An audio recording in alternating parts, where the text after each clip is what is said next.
Assalamualaikum warahmatullahi wabarakatuh. Good morning, friends. How are you today? I hope you all good. And now, our meeting is about explanation text. Sebelumnya, kita lihat dulu yuk video ini.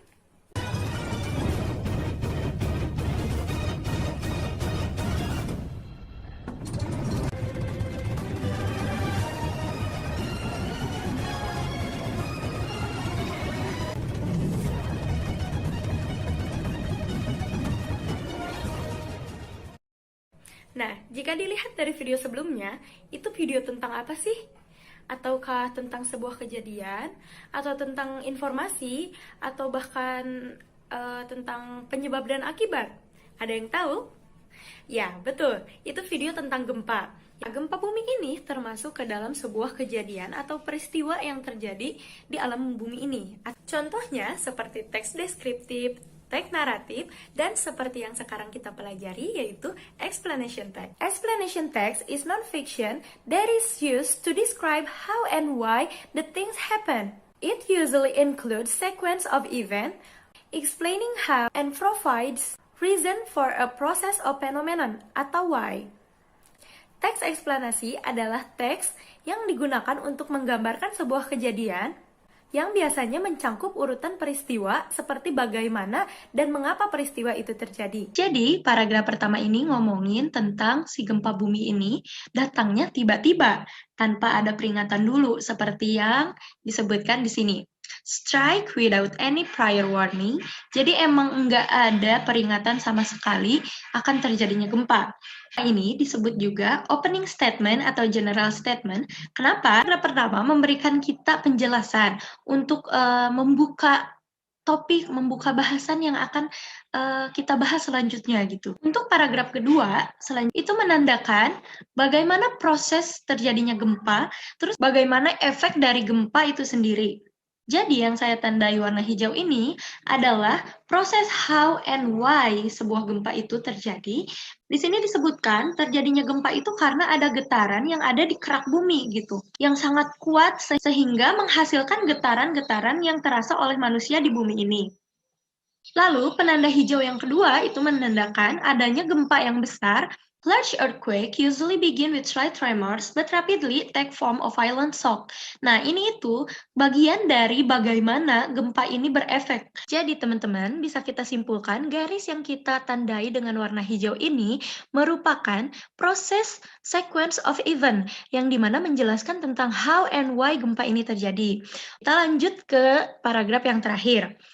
Nah, menurut statistik, rata-rata ada 500.000 kasus gempa tiap tahunnya, tapi hanya ada 100.000 gempa yang bisa kita rasakan getarannya. Dan 100 kasus dengan efek yang parah gitu, seperti runtuhnya bangunan-bangunan, seperti menyebabkan kematian, dan juga menyebabkan orang luka-luka gitu karena gempa bumi ini. Nah, yang terakhir ini otomatis menutup text explanation yang sedang kita jelaskan di atas, atau juga sering disebut dengan closing statement. Oke, jadi barusan itu kita belajar apa sih sebetulnya? Kenapa cuman bermodal teks saja harus sepanjang itu dan sedetail itu? Ya, kita sedang mempelajari konsep generic structure pada explanation text tentunya.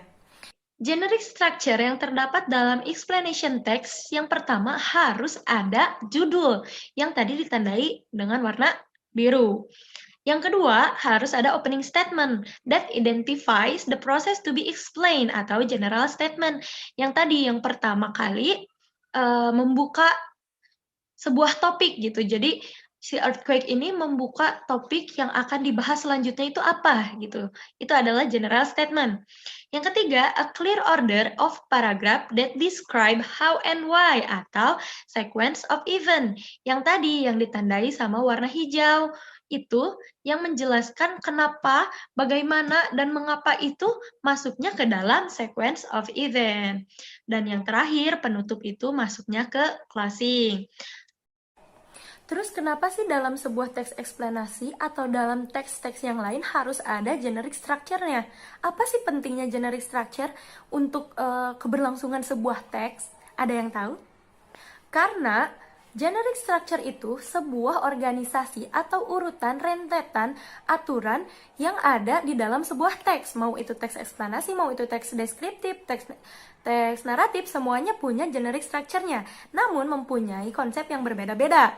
Nah, untuk teks eksplanasi, konsepnya sudah dibahas tadi menggunakan teks dengan yang ditandai warna yang berbeda-beda. Generic structure itu pola atau alur yang ada di dalam sebuah teks untuk memetakan gagasan-gagasan atau informasi yang ada di dalam teks. Pembahasan selanjutnya itu mengenai language features, yang biasanya dikenal sebagai tata bahasa atau struktur yang berhubungan dengan grammar. Dalam penyusunan explanation text harus ada tata bahasa yang wajib diketahui dan kita pahami sehingga mempermudah kita menyampaikan sebuah informasi di dalam teks itu. Linguistic features yang terdapat dalam explanation text. Yang pertama, use of general group rather than specific. Karena pada explanation text difokuskan lebih kepada hal-hal yang umum. Yang kedua, use of linking words. Nah, kenapa kita membutuhkan linking words? Untuk mempermudah kita dalam penyusunan sebuah teks eksplanasi. Linking words ini berfungsi sebagai kata penghubung dari dua topik. Nah, selanjutnya ada action verb. Jelas sekali kita membutuhkan action verb karena explanation text itu berhubungan dengan proses kejadian yang dimana action verb ini berupa aktivitas yang sedang dilakukan pada saat itu, pada saat kejadian itu terjadi.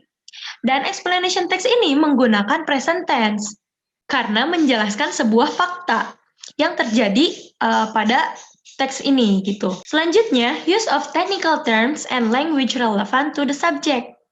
Technical terms ini merujuk kepada istilah-istilah teknis yang ada pada fenomena di dalam teks tersebut. Misalnya, tadi kan kita lagi membahas earthquake. Nah, di teks earthquake itu ada istilah-istilah yang memang digunakan ketika gempa bumi itu terjadi, seperti violent shocks, aftershocks, the movement of rocks in earth crust, dan lain-lain. Nah, itu dia penjelasan mengenai explanation text, mulai dari pengertian, dari generic structure, language features, dan contoh lainnya juga. Thanks for your nice attention. See you next time. Stay healthy. Assalamualaikum warahmatullahi wabarakatuh.